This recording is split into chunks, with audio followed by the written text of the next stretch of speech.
ये उस कोने से लेके और वो जो बाउंड्री है वहां तक पूरी 6 बीघे जमीन है। और हमारे पापा और चाचा के बीच में इसी 6 बीघे जमीन के ऊपर लड़ाई थी, ठीक है ना? पता है वो तो, लेकिन अब क्या सोचा है आपने?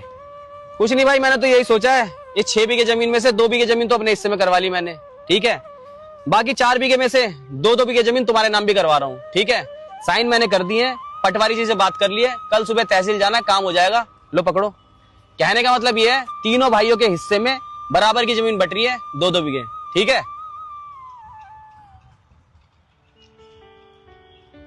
लेकिन भैया इस जमीन के तो 2 हिस्सेदार है ना, ताऊ जी और पापा जी।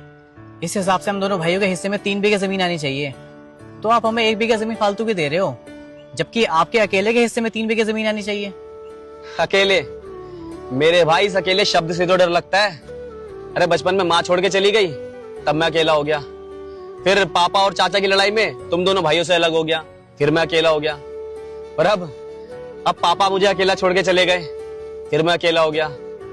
मैं बाकी की जिंदगी अकेला नहीं रहना चाहता मेरे भाई। तो ये जो लड़ाई की जड़ है ना, इस जड़ को ही खत्म कर देना चाहता हूँ। 1 बीघा जमीन फालतू ले लो, लेकिन मेरे भाई मैं बस इतना चाहता हूँ, तीनों भाई आपस में मिल के रहें, बस।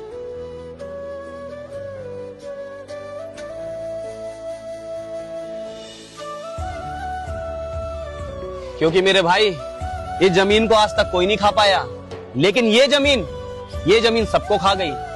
और वैसे भी जब खून के रिश्तों में दरार पड़ती है ना, तो मुलाकात सिर्फ मौत और जनाजे पे होती है।